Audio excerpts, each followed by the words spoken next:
All right, good afternoon, everyone. Welcome to the Year in Flash in Mandalay, BCD. Couple quick announcements. The Business Hall is in Bayside AB. Black Hat Arsenal is on the Palm Foyer on level 3. The Kali Linux Lab is in Mandalay Bay A. And thanks for putting your phones on vibrate during the talk. So let's welcome Natalie Silvanovich to talk about the Year in Flash.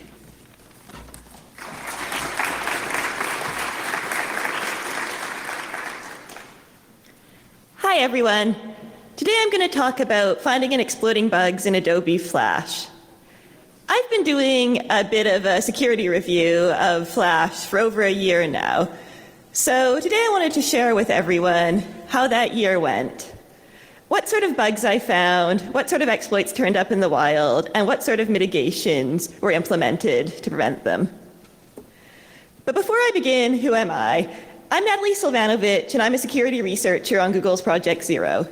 Before that, I worked in mobile security on the Android security team and at BlackBerry. And something that a lot of people don't realize is up to about 5 years ago, back in the dark ages, it was really common for virtual machines to be the root of trust on a mobile device. The most popular one was the Java virtual machine, but a lot of other virtual machines were used. There was even a BlackBerry device, the BlackBerry Playbook tablet, where Adobe Flash was the main VM. So that's how I got really interested in Flash. Now I would say I am a Flash enthusiast. I love finding bugs in Flash. I love making the sad puzzle piece appear. And currently I report about 1/3 of Flash vulnerabilities. So what's my goal? I want to find all of the Flash vulnerabilities. I want to find every last one, and sometime around 2022, I will have found the last Flash vulnerability, and that'll be it. Flash will be secure. Now, obviously, this isn't a very realistic goal. What I really want to do is make Flash better. And my biggest priority in doing that is finding bugs in Flash. What I want to do is find so many bugs in Flash that it decreases the density of bugs so that it becomes harder for other people to find them. I spend most of my day doing code reviews looking for bugs, but I also do some fuzzing with my colleague Matthias Hurek. When I started off looking at Flash, I was finding 1 bug per day, and now I'm down to about 1 bug per week. And one last thing I want to mention is that development on Flash has mostly stopped. So this means that if you find a bug in Flash and get it fixed, it stays gone. And this means that Flash represents a unique opportunity to make an impact by finding and getting bugs fixed, because this will definitely reduce the total number of bugs in Flash. I also spend some of my time analyzing external bugs and exploits in Flash. I'm not just interested in my own bugs. I want to know about all the bugs in Flash that turn up in the wild so that I can understand them better, find similar bugs, and also understand how they're exploited so we can work on things like mitigations. Also, I occasionally exploit Flash bugs, mostly to answer questions.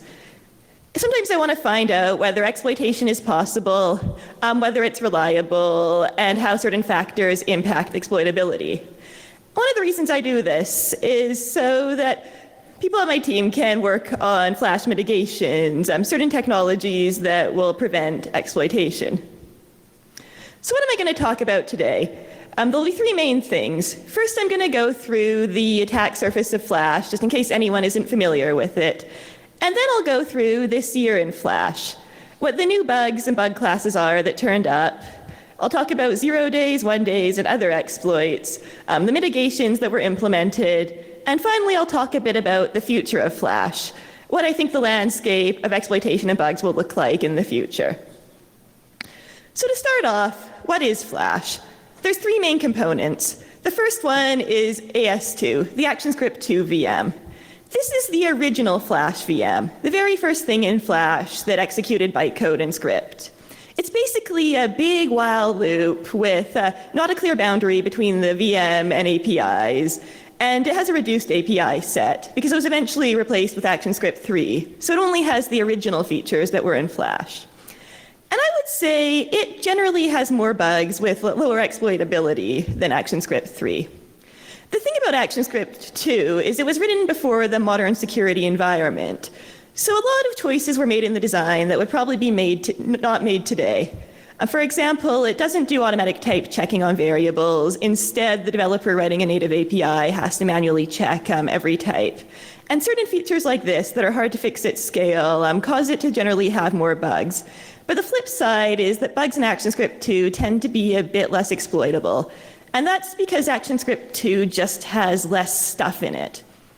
Because it doesn't have as many features, when you're trying to exploit a bug, for example, fitting something into the slot of a use after free, or fitting something into memory so you can overflow it, you have a lot less options because there's not so many objects in ActionScript 2. And sometimes people writing exploits get around this by loading AS2 into an AS3 frame. And this will sometimes work, but it doesn't always work, because sometimes you have a bug which has a very narrow window. For example, let's say you have a pointer that gets freed and then used, and then it goes out of scope. That window is sometimes too narrow to be able to execute ActionScript 3, so then you're back to ActionScript 2 exploitation, and that doesn't always work. AS3 is the answer to ActionScript 2. It is the current modern ActionScript VM. It's open source, which is kind of cool. If you look up Xamarin on Mozilla, you can get the source of the main Flash VM. And it has some good features. It has just-in-time compilation and a fallback interpreter. It is extendable, so if you want to write your own Flash APIs and compile them yourself, you totally can. It has a garbage collected heap. It's a fairly conservative heap. I'd call it non-strict, non-exact. So things don't get freed right away, but they do get eventually freed. It also has a fixed heap, and this is for long-lived objects, for example, bitmaps, and these need to be manually allocated and freed by the developer. And ActionScript 3, the VM, is optimized for Flash, but as I said, it's open source. You can use it for whatever you want. With regards to the actual ActionScript APIs, some of them are open source. The really important ones like string and vector and array, you can see the source of them online. And then there's some Adobe proprietary ones, for example, bitmap filtering, that are not open source and you can't see the code of. I would say bugs in ActionScript 3 are a bit less dense because it does have some good features that prevent bugs, for example, automatic type checking. But the flip side is that bugs in ActionScript 3 tend to be highly exploitable because there's lots of features in ActionScript 3 you can use for exploitation. The final component of Flash is the anti-corpus. And this is basically all of the functionality outside of script. This is the MP4 parser, zlib, regex, image decoders, all that sort of thing that isn't exactly script, but is part of Flash. I'm also going to start with a quick warning. Objects in Mir are larger than they appear. If you've ever worked with Flash, one problem with it is that objects are really, really large. So in some situations, I've had to compress them for the purposes of these slides. So everything's conceptually correct with regards to how the bugs work, but if you try to use these slides for, say, exploitation, they might not be 100% correct. So all the bugs are on the Project Zero tracker. You can look them up by CVE and get all the nitty-gritty details, but just be aware, I've omitted a few small things in some of these slides. So starting off with the year, I'm starting off with last July, and that was actually a super interesting time in Flash, mostly because of the Hacking Team dump. Just in case anyone doesn't recall, Hacking Team was an organization that sold Flash and other vulnerabilities to a variety of customers. And they themselves got hacked, and all their emails and exploits and source code got dumped online, and everyone could see them. And this was actually really interesting, because at the time, while we did have some samples of Flash 0 days, we didn't have tons and tons of information about how attackers actually attacked Flash. And this was a great source of information, because there was actually 5 vulnerabilities and the source of all the exploits. So in total, this dump contained 5 bugs, and 3 of them were very similar. There were the 2 0 days, which were both use after freeze. I call them byte array and opaque background, which is the features they were in. And then there was also a convolution filter issue. And all these 3 bugs are basically very similar bugs in different components. And that one was used by Hacking Team, but it eventually closed up. There was a 4th issue, which was an overflow in function .apply. It was a very simple buffer overflow. And what was interesting about that is in Hacking Team's emails, you could see that they actually had this bug ready for use, and then it closed. And the reason the bug was fixed was that it was reported to the Chromium VRP program. So I think that's kind of cool. That's an example of a bug bounty actually preventing a bug from being used by an attacker. And then finally, there was a fifth bug that got fixed, which turned out not to be exploitable, though it was easier just to fix it at the time. So I'm going to give this as an example of the 3 bugs that showed up in the hacking team dump. This issue is the convolution filter issue, and it's interesting because it was actually discovered independently 3 times. I reported it to Adobe, and then it was used to win Pwn to Own, and then it turned up in the hacking team dump. So at least 3 people discovered this bug. And this bug happens due to a feature of Flash called redefinition. And this is what most people would call monkey patching. Basically, you can define any function to be any other function in ActionScript 2. And what makes this even worse is that in ActionScript 2, native methods generally accept any type and then convert it. So let's say you have an API that accepts a string. If you put in an object with a 2-string method, most Flash APIs will actually try to convert it. And that can be problematic security-wise. So in this particular bug, what happened is you create this object called a convolution filter. And there's the object. And then you create this other object, which is an object with a function called value of, and then it's in an array. And then you call the filter matrix setter. And what this attempts to do is copy this array into memory so that the filter can use it later. So it does this. It starts off by allocating the memory to keep the array in. And then it attempts to convert the array to all floats, because that's what it needs to store. So it does this, and in this case, it calls this method, and then what you can do, which causes the vulnerability, is call the setter again. So it starts over. It has to delete this memory because it needs to allocate new memory, and then it allocates new memory and sticks the pointer to it. And in this case, it works properly. You have the element of 1 that gets copied into the float array. But then the original setter needs to unwind. So that will write to the freed memory. And this is a use after free that caused this vulnerability. And the other 2 hacking team issues were exactly the same thing, more or less. One of them was when you were setting the value of a byte array. If that was an object, then you could delete the byte array and then use it after it's freed. An opaque background was if you set the background of an image, you could delete the image as the background was converted and then write to unallocated memory. As a result of this, this type of bug, especially value of and 2-string bugs, received increased attention. Many, many similar bugs were reported in the next few months, and Adobe started efforts to preemptively fix similar bugs. In July, there were also 33 bugs in the regular update, and the first mitigation set, vector mitigations, were implemented. The vector mitigations are protected against a very, very common type of exploit in Flash. Basically, in Flash, there is this class called the vector, and it has data, and this data has an inline length.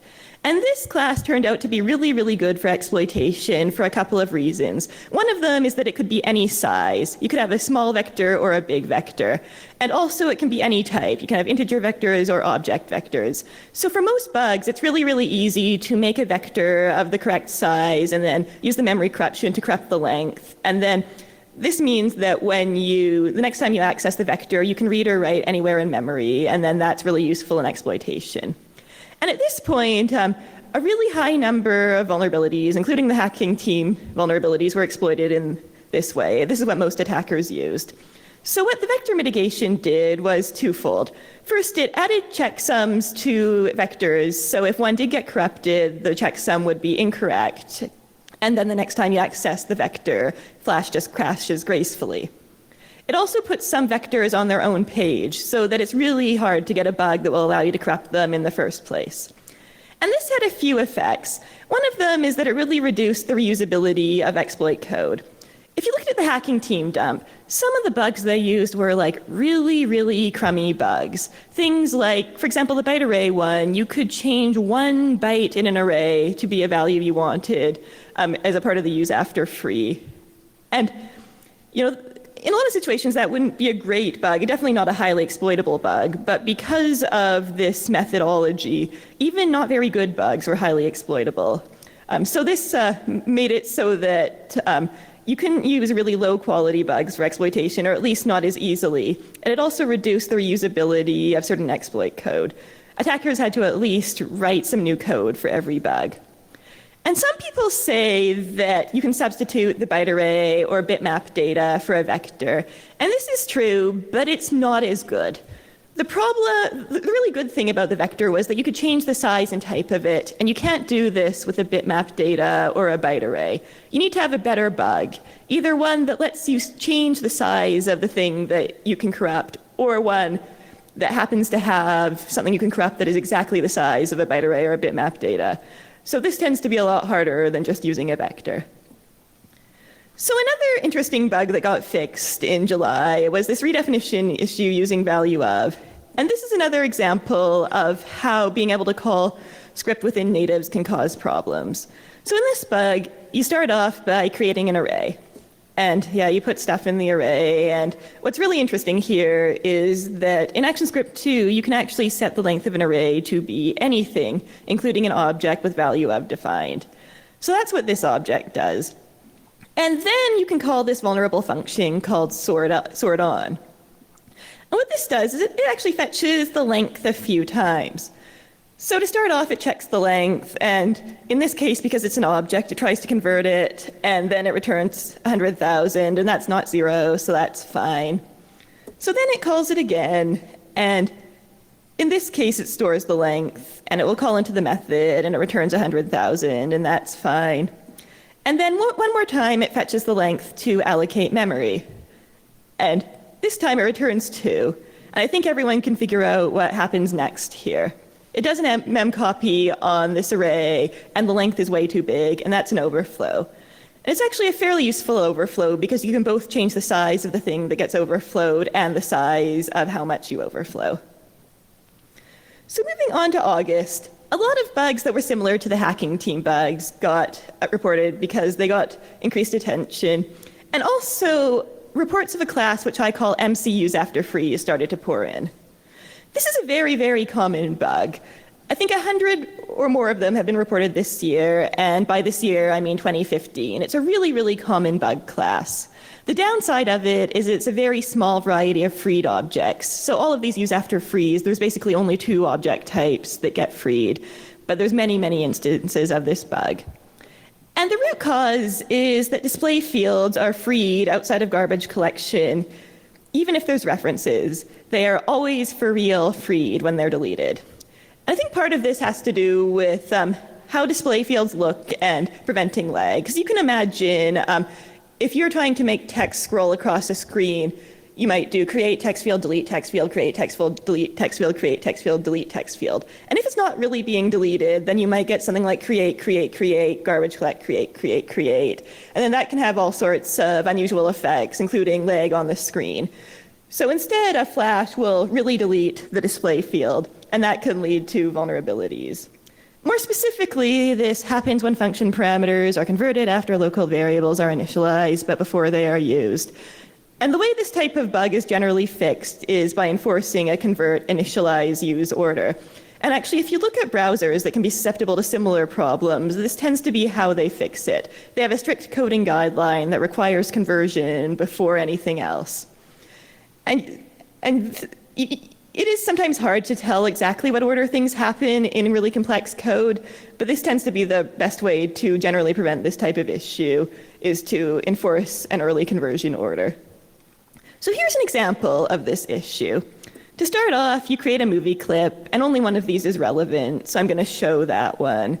And then you create this object that is supposed to be a string, but is actually an object that does string conversion. And then you call the vulnerable function, which is in this case swap depths, but many, many functions are vulnerable to this type of problem. So what this will do is in swap depths, it will start off by initializing pointers to both the script object and the movie clip object, and then it will try to convert this parameter to a string. And this calls remove movie clip, which deletes the movie clip. And then these are dangling pointers. And then the function will continue, even though the movie clip has been deleted, and it will use these pointers that now just dangle on the heap. So moving on to September and October. 23 bugs were fixed in September and 20 were fixed in October. And they were a lot of those MCUs after freeze and also other redefinition bugs similar to the hacking team bugs. And there was also a 0-day reported immediately after the October update. What was kind of interesting about this bug is that it actually turned up in the wild 2 weeks after I reported it. And it was part of the open source AVM, so I can actually show you the code of it. And it was this bug, and then there were 2 other variants that I also found that were fixed in the emergency patch. And I just want to mention that this bug in particular doesn't compile. I'll be showing you ActionScript code, but if you try to compile this at home, it won't work. So the way I actually did this was by writing the bytecode directly in the Swift. So here is the first bit of the code that causes this vulnerability. This is in the ActionScript 3 AVM. And what it does is it finds this binding, and then if it's not binding none, it throws a verify error. And what this does is it prevents you from overriding a function in a class with something that is not a function. And you'll notice that this check has a very serious problem. It is commented out. So this shouldn't be allowed, but it is. So just to reiterate, this is what should violate your sense of all things object-oriented programming that is allowed. You have this function write external that is a function, and then in the subclass, you can define it as an integer. So here's what happens in the ActionScript virtual machine when you can do this. This write external function is actually kind of special. It's what you use to override serialization in Flash. So let's say you're trying to serialize an object and you don't like what Flash does. You can define write external, and then you can take in the object and put out your own bytecode, and then you have to define a complementary function, read external, and that will take in the byte array, and you have to give them an object back. So this code is where it attempts to actually implement this and fetch the write external and call it when you're serializing an object. So the first thing it does is it gets this binding. But note that you were allowed to overwrite this with an integer, so it is not a function binding. So this m function binding is not correct. And then it will use this function binding to index into a method table, except that's not correct. So this is actually an index outside of the table, and then you're calling this virtual function on unallocated memory on the heap that you can control. So how was this bug exploited? Well, it turns out that method table is actually variable sized, so you could get it to be the same size as a byte array, and then they corrupted the length property of the byte array so they could get read-write access to all of memory. So moving on to November and December. Something happened in December which I call the UAF-ocalypse. This was when a really, really large number of the movie clip use after freeze was fixed in Flash. There was more than 79 MCUs after free bugs fixed, and this was due to structural changes to ActionScript 2 that prevented these sorts of bugs from happening. There were also new mitigations implemented in December. There were 3 main ones. There was checksumming on the byte array class, so that previous vulnerability got read-write access to memory by corrupting a byte array class. Now this is harder to do because there's a checksum on the byte array, and if it gets corrupted, it crashes. They also implemented the isolated heap. And the isolated heap creates more heap entropy in Flash. Basically, it splits the heap into 3 portions: the data portion, the pointer portion, and the dangerous portion. And then it also splits it up by size. And what this does is it basically splits up pointers and data. And if you think about it, most exploits involve either confusing data for pointers or confusing pointers for data. So if they're on their own separate heaps, that gets a lot more difficult.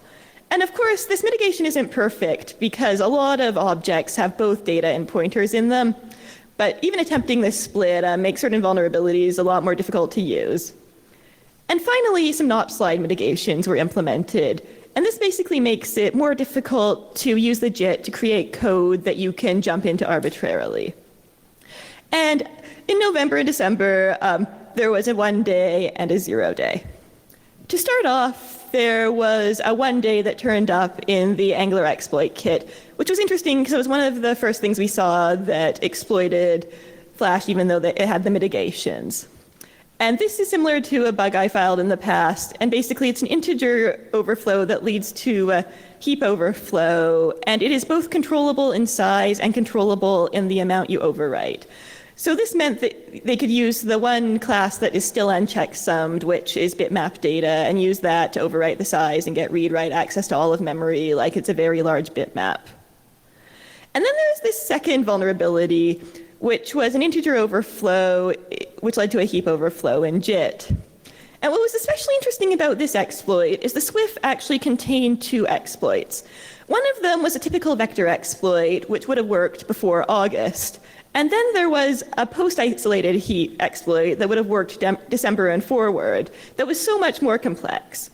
It included such elements as long if statements nested 100 times, using both a media file and an image to fill up heap slots at different times in the exploit, triggering the bug 600 times, and then eventually they were able to correct the checksums on a byte array and then access all of memory space using that. So there's kind of two things you can learn from this. First, the mitigation didn't completely stop exploitation because this exploit turned up, but also it made it way more difficult. They had to really, really want this exploit to work to write such a complex exploit, and it was clearly very time-consuming to write as well. So moving on to 2016, nothing really exciting happened in January. There were no updates. And then 22 bugs were fixed in February.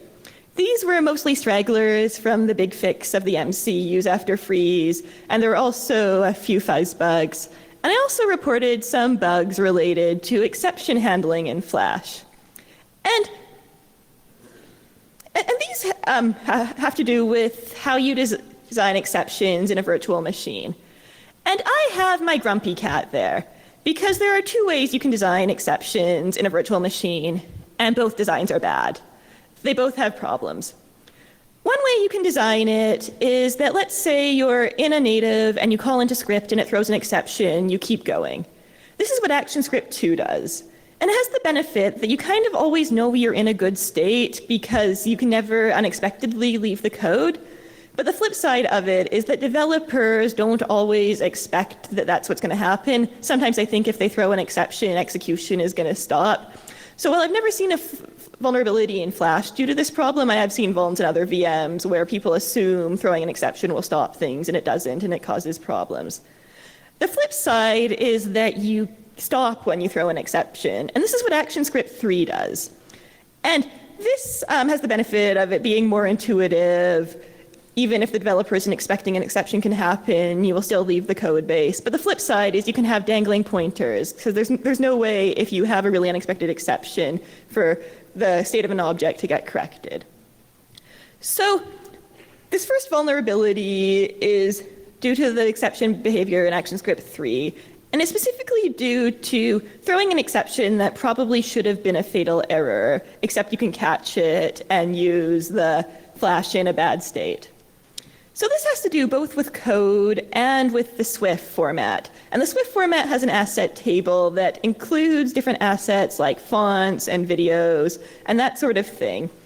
And what's especially interesting is that there's some reserved values that aren't in the SWIFT. For example, there's an empty text field, and this is so that an empty text field doesn't have to get allocated every single time Flash needs to use one.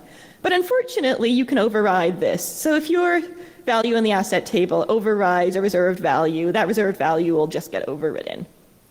So then you try and create a text field, and you've got your text field object, and it tries to find this empty text field asset, except it is now a font. Except this state actually gets detected. Because there's inline types for assets, it will notice, oh, this is actually a font, and we should throw an error. And it also corrects the type to be of type text field now, and this is basically just to prevent getting stuck in a loop as the player closes down. But unfortunately, because this isn't a fatal error, you can catch it. And then you can create a text field again. But now the type of this font has been corrected, so now this text asset points to something that is not a text field, it's actually a font. And then this is a type confusion vulnerability.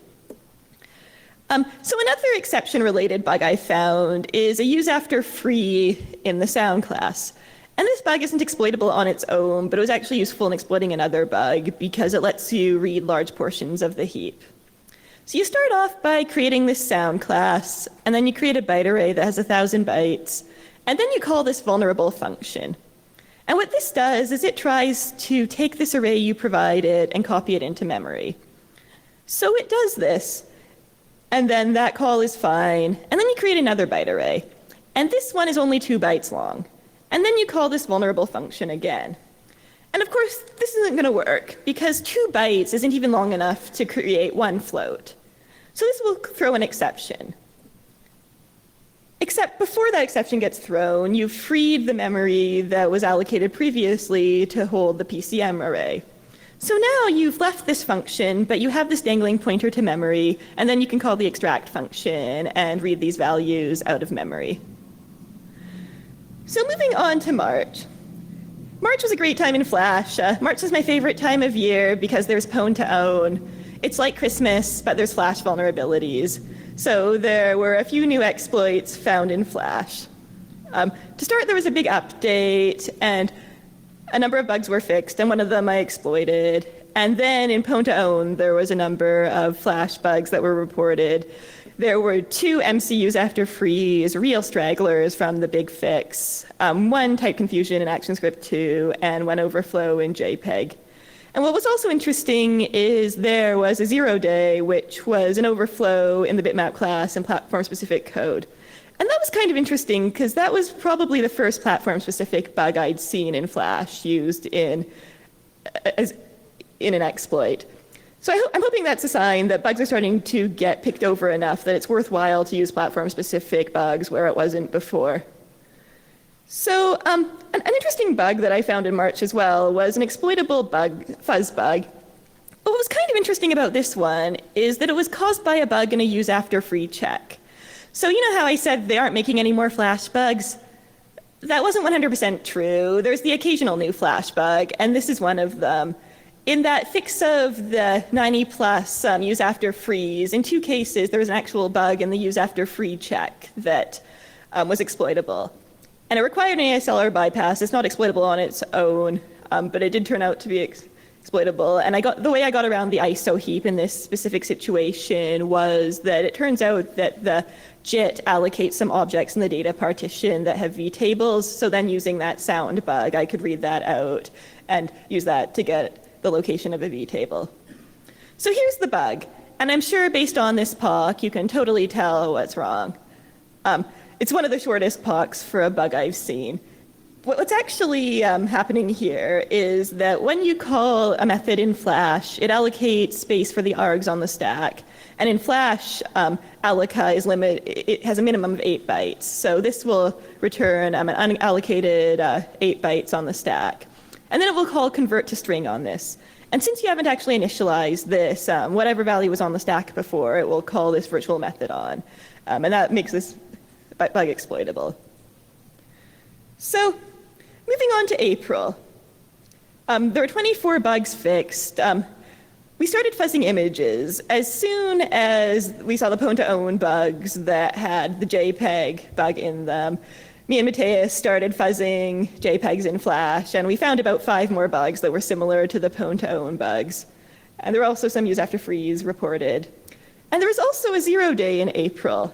It was reported by Trend Micro, and it was actually in an exploit kit. And it was a type confusion bug in the file reference class. And what was kind of cool about this bug is it actually didn't work on the current mitigation set. So even though it was found in the wild, it actually didn't work on Flash at the time, although it did work on previous versions of Flash. And this was due to a mitigation, which I think was almost not even a mitigation, but happened to prevent this bug. It's 0 on free. So basically, in some instances in Flash, now if you free memory, it will be zeroed. And this was because there were some use after freeze where you look at them and you're just like, you know, how could that have ever not been noticed? Because it happened during normal use. And this was because the right thing just happened to be in memory that prevented a crash. So this point of 0 on freeze, it increases the discoverability of use after freeze a lot. It guarantees that if you have a use after free in common situations, it will crash. But what was interesting is in this situation, it actually caused this 0 day exploit to not work because they were zeroing out something that they were reading to make their exploit work. And I'm going to describe to you how this vulnerability worked. It was type confusion in AS2, and after this bug turned up, I reported a couple variants as well. So this once again has to do with the string conversion, the toString function. You create this object, and then you create a new text field. And so here's the script object, and it will try to initialize it. So to do this, the first thing it does is it sets the type to be of type text field, and then it tries to set the native data, but then it discovers that it needs this parameter first. So it tries to convert the parameter, except you've overridden this function, so now you call the constructor again, and you call the file reference constructor. And this is where the bug actually is. In Flash, a constructor should not, if you try to call it on something that already has the type set, it should cause an error. But in this situation, there was a vulnerability where the file reference class did not correctly do the check and did not cause an error. So this constructor would run even though there was already type on this object. So it would set the native data to a file reference type, and then it would change the type to be a file reference even though it was already set. And then when you unwind in creating the text field, it will set the native data, overwrite it to be this new text field, and then you have a file reference that is pointing to a text field, and then this will get cast to the wrong type, and that's type confusion. So moving on to June. There were 36 bugs fixed. A lot of them were MCUs after freeze, and once again, there was kind of an echo from pwn to own. Usually when high-profile bugs get found, other people start reporting similar bugs for a while. And there was also a 0-day reported by Kaspersky, which was an out-of-bounds memory access in the open source parser. And this bug was open source. And I kind of thought it was a cool bug because, despite all the subtle and hard to find bugs that have been reported in Flash and found in the wild, this was actually quite a simple bug. I'd heard of bugs like this, but never actually seen one. And then this one turned up, and it's one that's in the Swift parser, so theoretically you could find it just by fuzzing Swifts, but for whatever reason this got missed by everyone and then turned up. And it's in the open source Swift parser, so you can see they're parsing this chunk, and then the bug is that they're reading this uint30 out of the Swift without checking it. So this can be way out of bounds if you want. So then you can see where this getString index is used, and you can see they're just adding it to a pointer. So obviously this can make that pointer way out of bounds, and then this turns out to be exploitable. So that's the end of the year. So some conclusions. Believe it or not, finding bugs in Flash is generally getting harder. As I said, when I started, it was 1 bug per day, and now I'm down to 1 bug per week or even less. The bugs are getting more and more picked over. As more people are using them, more people are reporting them. There's starting to be a lot more Flash research, and bugs are getting harder to find. Certain bug classes are drying up, but others are taking their place. And this kind of happened twice this year.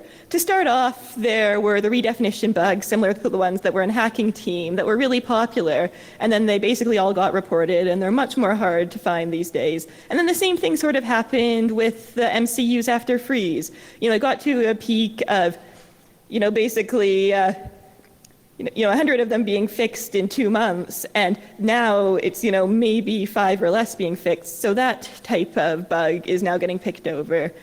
So who knows what will happen next. And Flash mitigations are definitely making it more difficult to exploit bugs, especially with low-quality bugs. We're definitely seeing fewer 0 days and especially fewer 1 days because of the Flash mitigations. And in some of the 0 days that turn up, you can tell that it was a lot more effort to exploit the bugs. So what do I think, what sort of bugs are left? Well, as I said, the movie clip used after freeze are still being used a lot, but they're getting harder to exploit, and I think as Adobe adds more mitigations, they're going to eventually have marginal utility. And as I said, the redefinition bugs are kind of gone in the future. I suspect we're probably going to see a few more fuzz bugs in media just because those have been turning up a bit lately. And there's also been a few bugs in the open source AVM. The thing about that is that the open source AVM, even though it's open source, the code is extremely complex, so there's quite a barrier to looking at it. So my suspicion is just because it's so complicated, there's still bugs in there. Also, we saw the first platform-specific bug used in a while, so it's possible that more of those will be used as bugs get picked over. And finally, everyone is talking about Flash deprecation, so maybe one day Flash will be deprecated and attackers will have to move on to something new.